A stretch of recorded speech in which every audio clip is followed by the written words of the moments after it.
The Galactic Concord prided itself on centuries of stability. Its rulers claimed to have tamed war, to have replaced armies with councils, fleets with treaties, and bloodshed with ceremony. Among the great houses, the most arrogant of all was the dynasty of the Galactic King. His empire stretched across hundreds of star systems, and his court was a gathering place of power where lesser races came to bow, flatter, and beg. In that court, arrogance was law. None dared to speak against the king, for his word could make or unmake entire civilizations. To insult him was to invite ruin. To stand against him was to commit suicide. And so, for ages, his throne endured without challenge, surrounded by sycophants who mistook his authority for invincibility. Into that court, humanity had entered as newcomers. They were tolerated, dismissed, sometimes mocked for their lack of refinement. The galaxy acknowledged their cleverness, their sudden rise from a dangerous world, but few respected them. Humans were seen as crude, resilient perhaps, but uncivilized, barely worthy of standing among ancient empires. It was therefore a curiosity when marriage was arranged, not between human and human, but between a human bride and the Galactic King's court itself. She was not a noble of his house, but the daughter of a human ambassador, chosen as a symbol of peace between species. Her union into that web of politics was meant to be ornamental, an arrangement to tie humanity closer to the throne, to keep them under observation, perhaps under control. Many aliens whispered that it was a sign of submission, proof that humanity was bending to the king's will, offering one of their own as a gesture of obedience. But those whispers underestimated her. The bride arrived with dignity, with a bearing that unsettled those who expected meekness.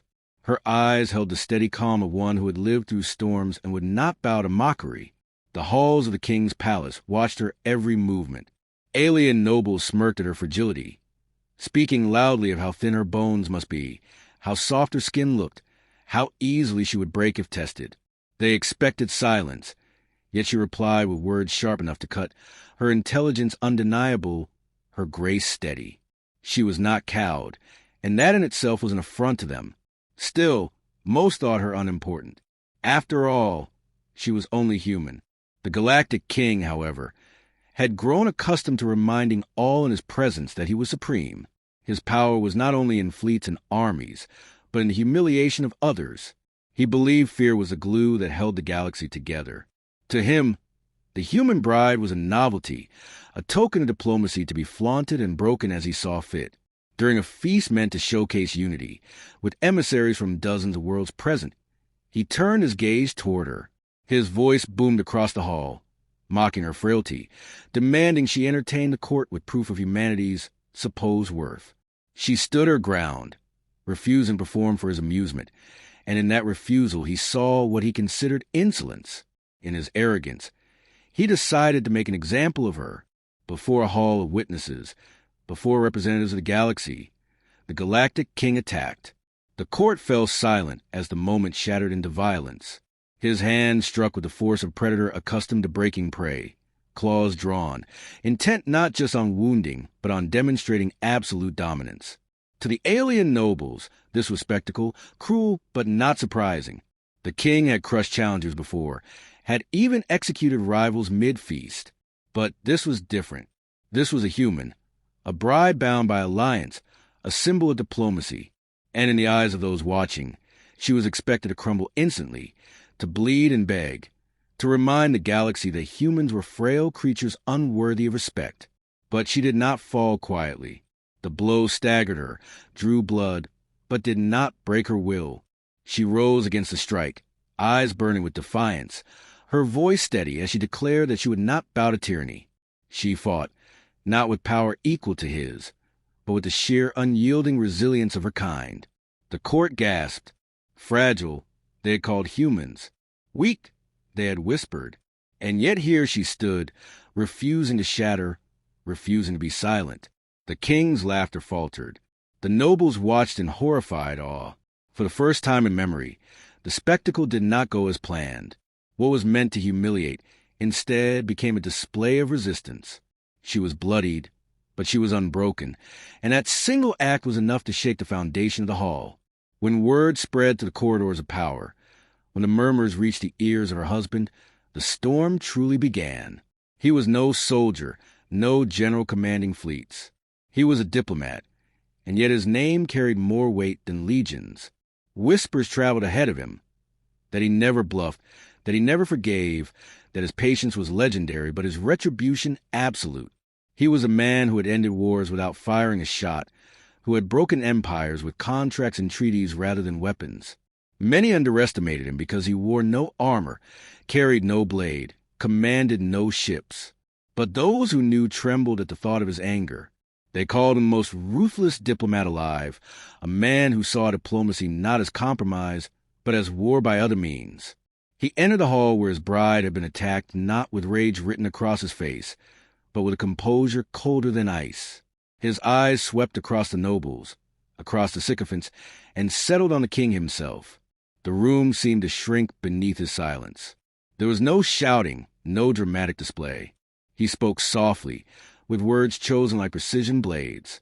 He reminded all present that what had been done was not merely an insult to his wife, not merely an affront to his family, but an act of aggression against humanity itself. He declared with perfect clarity that the strike against it was an act of war. The galaxy had grown used to dismissing humans, but in that moment the entire hall felt the shift. His calm was more terrifying than fury. His stillness was more threatening than weapons. For those who had dealt with him before, the dread was immediate. They remembered how planets had collapsed into famine after crossing him, how alliances had fractured under his quiet pressure, how rulers had begged for mercy when none was given. They remembered that when he spoke, the consequences were inevitable. And now he had spoken, not for trade, not for territory, not for politics, but for the woman who had been attacked before them all. The king tried to laugh, to dismiss it as melodrama, but even his own courtiers hesitated. They had seen the human bride stand against him, refusing to be broken, and they had seen the husband arrive like a shadow of judgment. Something unspoken rippled through the hall. Fear, not of humanity's weapons, not of their fleets, but a man who had just declared war with words alone. He did not raise his voice, but the weight of his promise crushed the air. The galaxy had yet to understand the price of striking a human, but they would soon learn.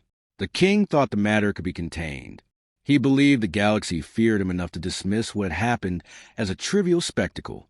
In his mind, the incident would fade into whispers, another story among the countless cruelties of his reign. But humanity had long memories, and the man who now stood against him did not speak to forget.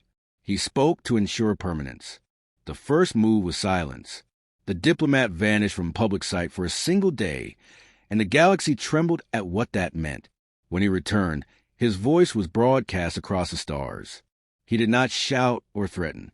He simply laid out the facts. The Galactic King had struck his wife, a recognized envoy under Concord law, in the heart of his court. This was not a personal matter. This was a violation of every treaty binding civilization together. This was a crime against humanity itself, witnessed by emissaries of dozens of races. His statement ended with the words, "Every insult has a price, and this one will be paid in full." The galaxy watched. Many rulers dismissed it as posturing until the consequences began. Trade routes that once flowed into the king's empire collapsed overnight. Human merchants, bound by loyalty and outrage, pulled their fleets from his markets. Within a week, shortages appeared in his cities, luxuries vanished from noble tables, and whispers of unrest spread among the lesser houses that relied on commerce. The king attempted to dismiss it as coincidence, but the diplomat's hand was too precise. Every cancellation, every withdrawal, every embargo landed where it hurt most, like surgical strikes delivered without a single weapon fired. The diplomat had allies, not of blood, but of interest. Traders who had profited from humanity's meteoric rise owed him favors. Corporate heads who had avoided ruin thanks to his contracts owed him loyalty. Independent systems, neutral in name but tied to human commerce, owed him survival. When he called, they answered, not with armies, but with signatures. The king found his ship stalled in foreign docks, his accounts frozen in neutral banks, his ambassadors denied entry into halls where once he was worshipped.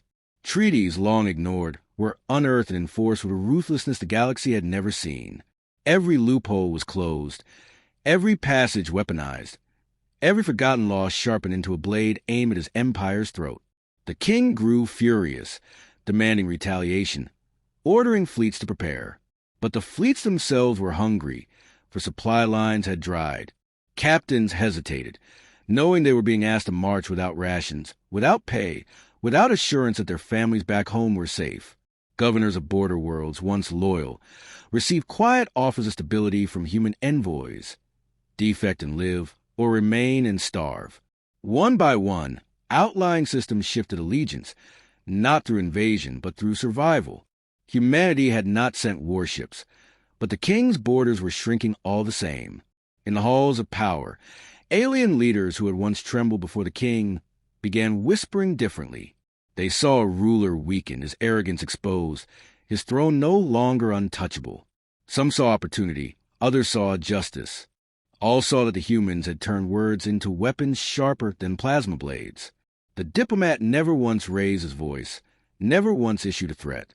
Instead, he spoke with calm precision, binding entire civilizations with nothing more than truth. He reminded the galaxy of the Concord's laws, of the treaties sworn in arrogance by the king's ancestors, of the oaths broken by the strike against his wife. With each speech, the king's legitimacy crumbled further. What once was laughter at humanity's fragility became silence in the face of their resolve. The king attempted countermeasures, calling upon his allies to resist the encirclement. Yet those allies were not blind. They had watched the human diplomat dismantle greater threats before, had seen him force concessions from coalitions far larger than his own people. They knew that siding with the king now was suicide. Some broke their alliances in public, denouncing him to protect themselves. Others betrayed him quietly, feeding information to humanity to ensure they would be spared. In the span of weeks, the mighty network the king had relied on unraveled, strand by strand, leaving him isolated. Still he raged. He sent his soldiers to raid human assets, to seize what little he could still reach. But those moves were not triumphs. They were desperation. Each raid was captured, broadcast by human intelligence, and shown to the galaxy as proof of his lawlessness. His empire was painted not as strong, but as barbaric, a collapsing regime lashing out. For every strike he made, the diplomat answered with another tightening of the noose.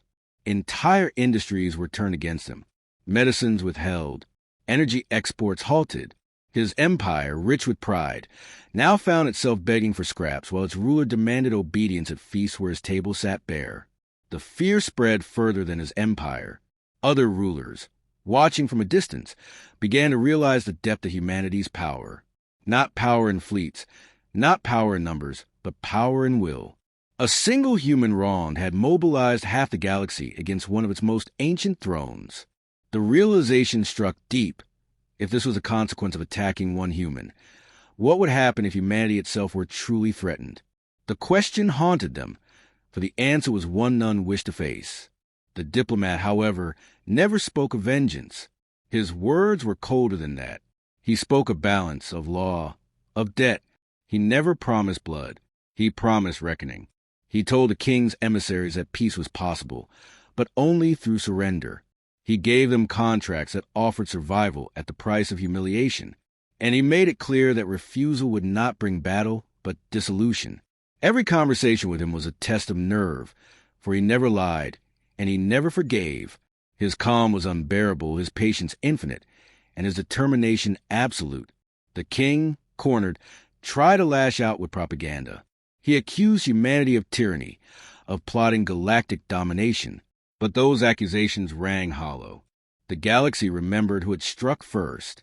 They remembered the bride bleeding on the palace floor, unbowed despite the king's blow. They remembered the diplomat arriving with silence colder than any weapon. And they remembered his words. Every insult has a price. The king had revealed himself as the aggressor, and humanity merely held up the mirror. The more he protested, the more his people doubted, the more his allies slipped away, the more his empire fractured from within. As weeks turned into months, the king realized he was losing without a war. His fleets had not clashed with humanity's. His soldiers had not seen battle. Yet his empire shrank, his throne cracked, and his prestige evaporated. He had thought humanity fragile, but now it was his own foundations that were breaking. Still he refused to admit defeat. Still he demanded his generals prepare. But generals could not conjure food. Soldiers could not fight without pay. Nobles could not dine on empty plates. His empire was collapsing in silence, the sound decay louder than any bombardment. The king had been raised to believe that power was eternal if one commanded fear. He had ruled by terror, by arrogance, by crushing those who dared to stand against him. For generations, his line had endured by convincing the galaxy that their throne was untouchable. But now, as his empire withered around him, he realized too late that fear was not enough when the world no longer believed in it. His decrees went unanswered. His summons drew no replies. His fleets floated idle. Captains unwilling to throw their lives into a conflict that had already been lost without a single shot. The silence in his halls became unbearable, and in that silence he saw the truth. He had not been defeated by fleets or armies, but by words and will.